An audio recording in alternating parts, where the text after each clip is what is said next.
Bien te sentir, comment vas-tu? Alors, une pomme, c'est bon pour la santé. Mais, comme toutes les choses de la vie, ça dépend d'où elle vient. Ça paraît bon, mais si elle vient d'une serre artificielle, avec très peu de bons engrais, avec pas mal de pesticides, pas mal de produits chimiques, et bien même si c'est un fruit, c'est pas très bon pour la santé. Donc ça dépend vraiment de l'environnement, de l'endroit où cette pomme a pu grandir, dans l'arbre, dans quel pommier elle se trouvait. Si c'était dans un pommier à côté d'une usine, à côté peut-être d'une cimenterie ou autre, eh bien ce sera pas très bon pour la santé. Donc c'est pas parce que c'est un fruit que c'est nécessairement bon pour la santé. Si c'est dans une ferme à pommiers avec des tracteurs remplis de pesticides qui projettent des pesticides sur les pommiers, c'est pas bon non plus. Donc c'est ça que je voulais te parler aujourd'hui. C'est à peu près pour tout de la vie. Si tu travailles énormément mais que tu n'es pas heureux, que tu n'es pas épanoui, à quoi bon travailler énormément? Si tu veux réaliser de grandes choses mais que finalement en réalité tu te sens pas heureux, ça ne sert pas à grand chose. Par contre, si tu fais rien et que tu te sens malheureux parce que tu n'accomplis rien, eh bien, ça ne sert pas à grand chose non plus. Donc, il faut simplement trouver ce qui nous rend heureux et ne jamais abuser des bonnes choses. C'est-à-dire que si moi, je suis très heureux à accomplir des logiciels, à créer des startups et autres, si j'abuse de ce qui me rend heureux, de ce qui me procure de la dopamine, alors finalement, ça sera un peu comme quelqu'un qui me force à faire cela.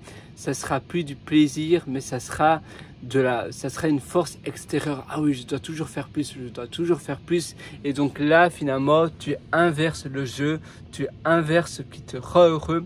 Et à la place de cela, eh bien, tu as l'impression d'être un peu à l'armée des bacs à sable. Tu te dis, waouh!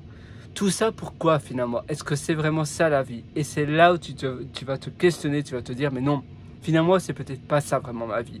Peut-être que je devrais faire autre chose. Peut-être que justement je suis voué à autre chose. Et donc, même si à la base, même si le décor paraît beau, même si à la base ça donne envie, si tu abuses ou bien comme le pommier, une pomme ça paraît bon, mais dépendant de l'endroit, dépendant de l'environnement, dépendant du contexte, il y a du bon, il y a du mauvais.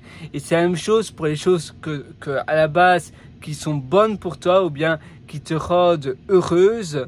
Si le contexte, l'environnement et tout, moi j'adore mon travail en tant que développeur informatique, j'adore programmer, j'adore résoudre des problèmes, mais si les bureaux où je dois me rendre sont des bureaux pas très agréables, si mes collègues sont pas très gentils ou bien toxiques, même si j'adore mon travail en tant que tel, même si j'aime bien le produit sur lequel je travaille, rien qu'avec des collègues toxiques ou bien avec un bureau médiocre ou bien avec moins de liberté, pas d'horaire flexible, pas de possibilité de faire du télétravail, eh bien ce travail ne sera plus aussi bien, aussi jouissif.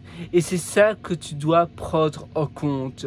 Tu dois toujours voir, est-ce que, d'accord, je sais que mon style de vie, moi je voudrais vraiment faire ça, je voudrais voyager, j'adore le voyage, mais si tu vas à Bali et que tu restes enfermé dans ta chambre d'hôtel du matin au soir pour travailler, à quoi bon aller si loin? Parce que même si c'était ton rêve d'aller à Bali, si tu n'arrives pas à bien t'organiser pour profiter aussi de l'endroit où tu te trouves et de ta vie en général, ça ne servira pas à grand chose. C'est pour cela que le contexte,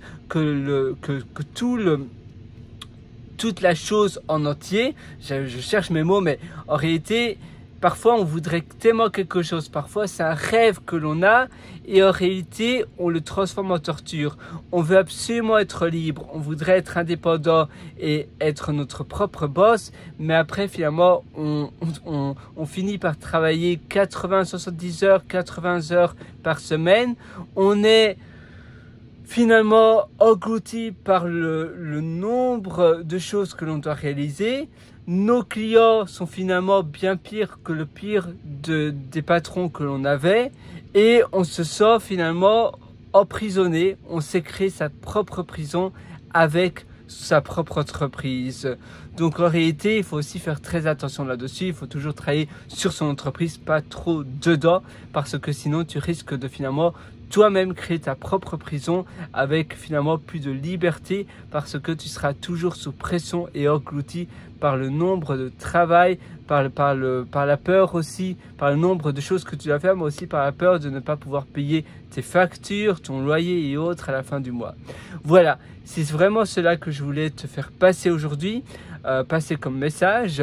Si tu veux aller encore plus loin dans ton épanouissement et dans ton lifestyle job, je t'ai d'ailleurs concocté un atelier qui s'appelle le Lifestyle Job. Ça se trouve sur mon site pierrelwater.com, c'est pierrewriter.com. D'ailleurs, peut-être que je peux te montrer sur mon ordinateur. Une seconde. Là, je viens de faire une formation vidéo. C'était une formation vidéo de programmation. Et tu vois, à nouveau, j'adore faire cela. Mais le montage vidéo, je n'aime pas spécialement. Et c'est là où alors tu dois déléguer. Les choses que tu n'aimes pas, si tu as les moyens, délègue. Ou essaie de ne pas le faire. Tant pis, j'upload une vidéo, elle n'est pas montée, mais c'est comme ça. Au moins, tu évites de faire des choses que tu n'apprécies pas spécialement. Donc, pierrelwater.com. Alors, on y arrive. Voilà. pierrelwater.com. Si tu vas sur mes méthodologies, super. Et là, Lifestyle Job. Et ça, c'est un atelier que je t'ai concocté spécialement pour toi, pour ton épanouissement, pour ton bonheur, pour surtout avoir une vie libre, une vie épanouie. Surtout si tu as envie d'être un digital nomade, c'est l'atelier parfait.